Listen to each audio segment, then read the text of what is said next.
शङ्करं शङ्कराचार्यं केशवं बादरायणं सूत्रभाष्यकृतौ वन्दे भगवन्तौ पुनः पुनः। ॐ नमः परमहंसास्वादिते चरणकमलचिन्मकरन्दाय भक्तजनमानसनिवासाय श्रीरामचन्द्राय श्रीकृष्णाय वयं नमः। श्रीराम जय राम जय जय राम।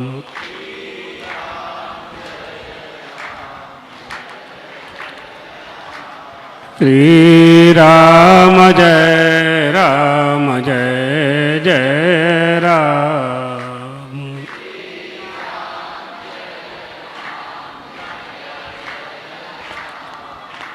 धर्म की अधर्म का प्राणियों में विश्व का गौ माता की द्वारकाधीश भगवान की हर हर महादेव। मंचस्थ कार्यक्रम में पधारे हुए भाई श्री, कार्यक्रम के अध्यक्ष श्री, विद्वद्वृंद, देवियों, सज्जनों,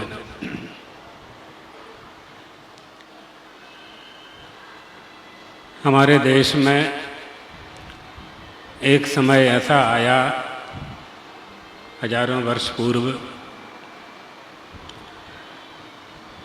जब इस भारतीय संस्कृति को नष्ट करने के लिए अनास्था, अधर्मी और प्रज्ञापराधी उत्पन्न होने लगे। विधर्मियों ने ब्रह्म विद्वेष फैला दिया। सनातनीय परंपरा का पालन करने वालों पर वज्रपात होने लगा। यज्ञों के नाम पर पाखंड का प्रचार प्रसार होने लगा था।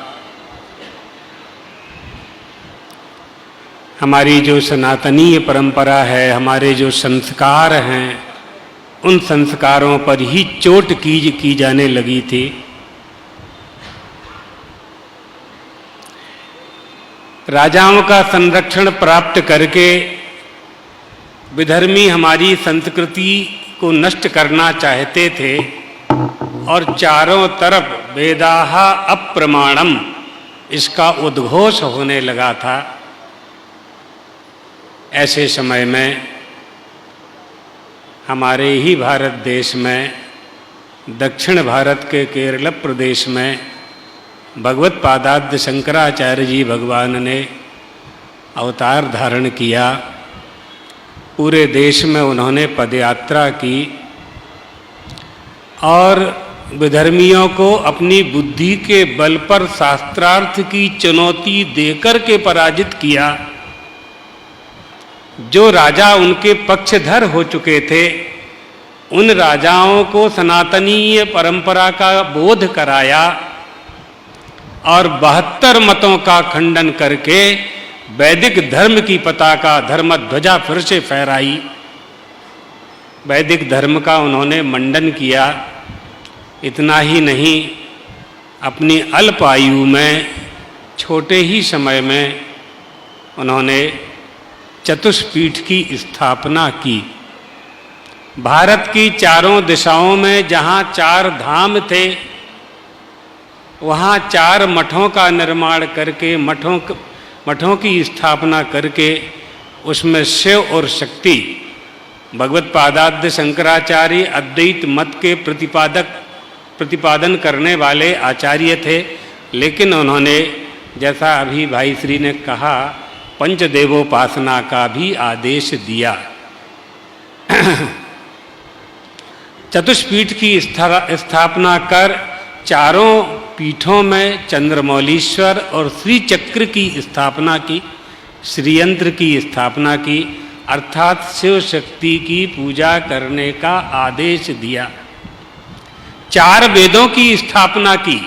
4 वेद जो थे, वेदों संप्रदाया विच्छेदे सति, अपौरुषे हैं वेद, उन चारों मठों को एकैको वेदो दत्तः, एक एक वेद प्रदान किया, एक एक वेद उस मठ में स्थापित करवाया और उस वेद का पठन पाठन उस मठ में होता रहे, ऐसी परंपरा उन्होंने प्रारंभ की।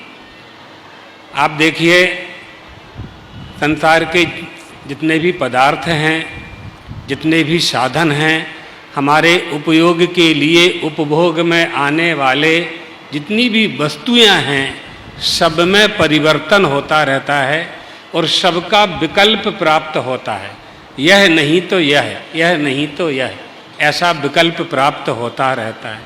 पहले पगडंडी रास्ता थी, फिर बैलगाड़ी के चलने वाले रास्ते बने, फिर पक्की सड़कें बनने लगीं, फिर बड़े बड़े अब देख रहे हैं आप जामनगर में, जामनगर से यहाँ तक 2 घंटे में ही आ जाते हैं।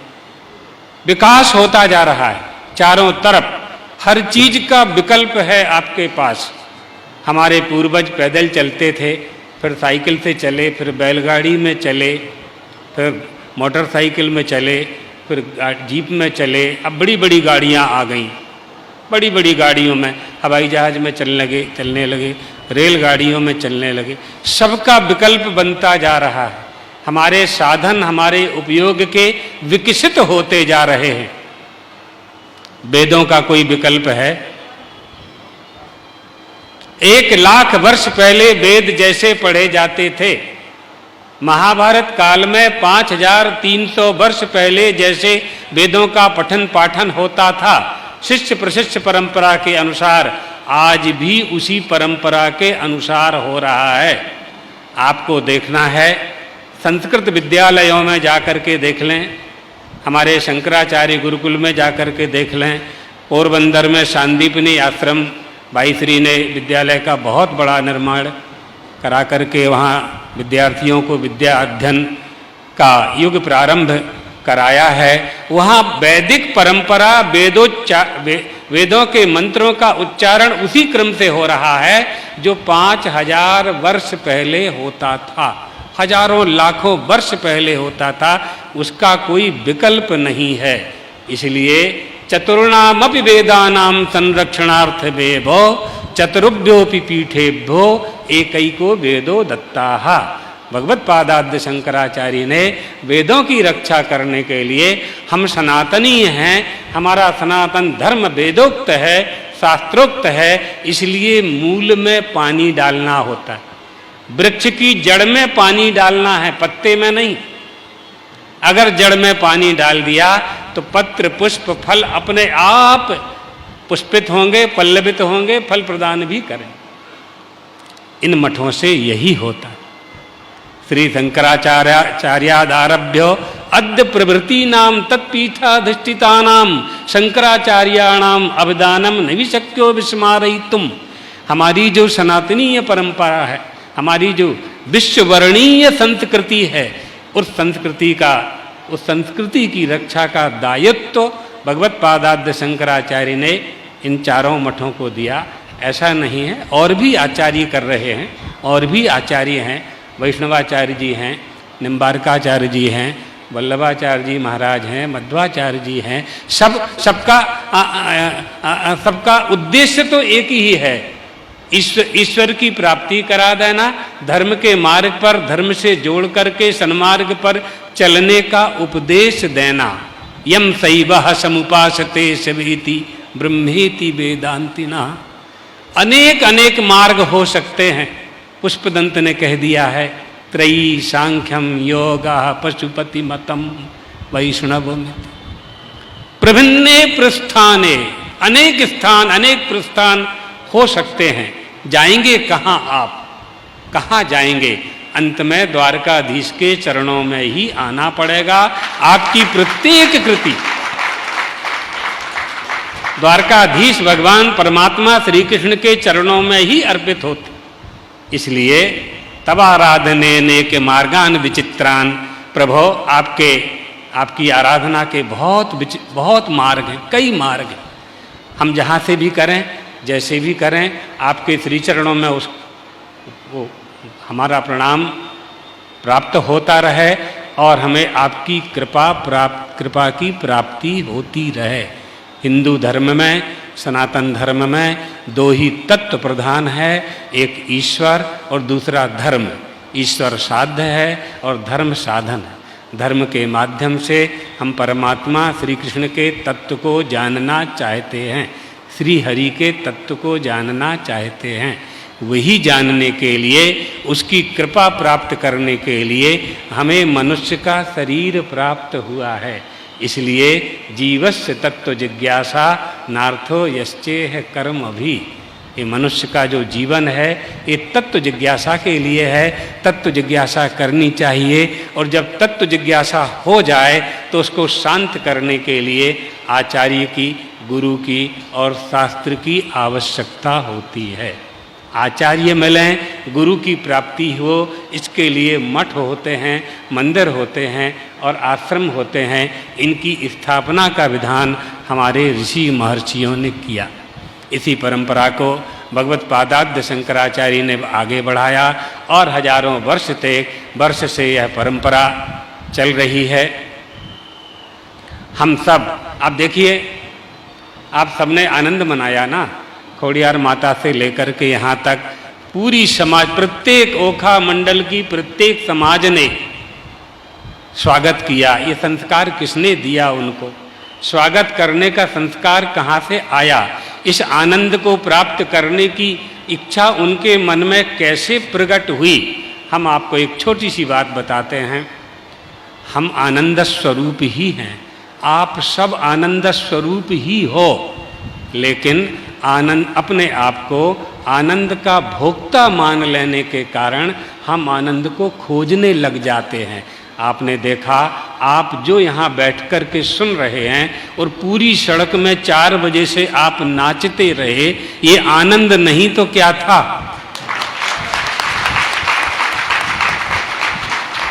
ये आनंद आपने बाजार से खरीदा, जामनगर से खरीद के लाए इस आनंद को, बंबई से लाए, अहमदाबाद से खरीदा, इसके लिए आपने पैसा खर्च किया? नहीं, ऐसा कुछ भी नहीं किया आपने, ऐसा कुछ नहीं किया। आपके अंदर जो आनंद था वो नाचने लगा। द्वारकाधीश ने कहा उत्सव का समय है, अपने आप उत्सव मना लो। अपने आप सब लोग नृत्य कर रहे थे, नाच रहे थे। जो नहीं नाच रहे थे उनका मन नाच रहा था, उनके ओंठों पर मुस्कान थी, उनकी आंखों में चमक थी। यही प्राप्ति करना मनुष्य का पहला धर्म है और पहला कर्तव्य है, वो हमें प्राप्त होना चाहिए। उसकी प्राप्ति अगर हो गई, चाहे हमारा व्यष्टिगत परिवार हो, समष्टिगत समाज हो, हम बिल्कुल आनंद स्वरूप बन जाएंगे। जो आनंद हमारे पास है, उस अज्ञान के कारण हम उसे जानते नहीं हैं। उस अज्ञान को दूर करने के लिए मठ, मंदिर और उनके आचार्यों की व्यवस्था भारतीय संस्कृति में व्यवस्थित की गई है। उसी का यह स्वरूप शंकराचार्य मठ, शारदा पीठ आपके सामने है, आपका ही मठ है, हम भी आपके ही हैं। 25 वर्ष से आप हमको जानते हैं, हम आपको जानते हैं, छोटे बड़ों से लेकर के, हाँ, जब हमारा यहाँ आगमन हुआ उस समय से लेकर के अभी तक पूरे ग्रामवासियों ने, ओखा मंडल वासियों ने, यहाँ के बड़े लोगों ने, छोटे लोगों ने, यहाँ के मंत्रियों ने, MLA, धारासभ्य, विधायक और यहाँ के जितने क्षेत्रीय भी विद्वान पुरुष हैं, सबका सहयोग मिला। भगवान द्वारकाधीश इसी तरह से हम सब में समन्वय बनाए रखे। एकता में बहुत बड़ी शक्ति होती है। अलग अलग लकड़ी जलती है तो अलग अलग लकड़ी धुआंड़ा करे छे, है ना, धुआंड़ा करे छे। अगर उनको इकट्ठी कर दो तो आग लग जाती है, आग लग। इसलिए हम सब एक, जब हम सब एक हो जाएंगे, कोई हमारी तरफ आंख उठा करके भी नहीं देख सकता। इसलिए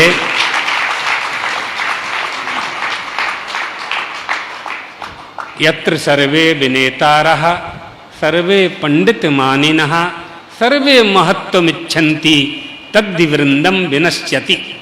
सब नेता बन जाएंगे, सब मालिक बन जाएंगे, वो समूह, वो समाज, वो देश की परिस्थिति, वो ग्राम निश्चित रूप से पतन की ओर चला जाएगा।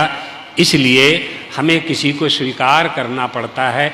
मार्गदर्शक कोई चाहिए, मार्ग दिखाने वाला हमें कोई चाहिए। किसी न किसी को तो आगे हमें स्वीकार करना ही पड़ेगा, करना चाहिए, तभी हम संस्कारित हो पाएंगे। उनको आगे करने के लिए, उनको सन्मार्ग पर चलाने के लिए हमारी भारतीय संस्कृति में प्रवचनकार, बड़े बड़े विद्वान, कथाकार यह उपदेश देते रहे हैं कि हमारी सरल रूप से भगवत तत्व की प्राप्ति के लिए संत, पंथ और ग्रंथ, ये तीन की आवश्यकता हुआ करती है। हमने किसी महापुरुष के प्रवचन में ये बात सुनी तो ये बात बिल्कुल वास्तव में सत्य है। अगर हम संत, पंथ, ग्रंथ तीन में से एक का भी आश्रय ले लें, जिनको तीनों का प्राप्त है, बहुत बड़ी बात है। एक का भी आश्रय अगर हम ले लेते हैं तो हम अपने जीवन को धन्य बना लेते हैं। ब्रह्मलीन जगतगुरु शंकराचार्य पीठद्वयाधीश्वर, ज्योतिष पीठ और द्वारका शारदा पीठ के वो शंकराचार्य थे। 99 वर्ष की शरीर में, 99 वर्ष की आयु में उन्होंने अपने इस शरीर को छोड़ा। आत्मा तो अजर अमर है, कहीं आती जाती नहीं है। कुर्ता फट जाता है, उसको अलग कर देते हैं। इसका मतलब नहीं है कि काटन या कपास खत्म हो गया है। तत्व रूप से गुरु एक तत्व है। गुरु को यदि मनुष्य मानोगे तो गुरु में गुण दोष भी देखोगे। इसलिए गुरु एक तत्व है। यस्यांतम नादि मध्यम नहीं कर चरणम नाम गोत्रम न सूत्रम, कुछ है ही नहीं, एक तत्व है। तत्व के रूप में जब हम गुरु को स्वीकार करेंगे तो हम अपना आत्मा ही गुरु को पाएंगे। और सबसे अधिक प्रेम यह मनुष्य अपने आत्मा, अपने प्राण से ही करता है। और अगर गुरु को हम अपना आत्मा मान लेते हैं तो सबसे अधिक प्यार हम अपने गुरु से करेंगे। उस गुरु ने हमें जो शिक्षा दी, निश्चित रूप से आप लोगों के साथ, विद्वानों के साथ, आप जैसे मनीषियों के साथ मिलकर के सनातन धर्म नहीं, प्राणी मात्र के उद्धार के लिए प्रयास करेंगे। भगवान द्वारकाधीश हमें वो शक्ति देंगे, हमारे गुरुदेव वह शक्ति देंगे। जिन्होंने इस पद पर हमें बिठाया है वही इस पद के निर्वहन की शक्ति भी हमें प्रदान करेंगे। इसी मंगल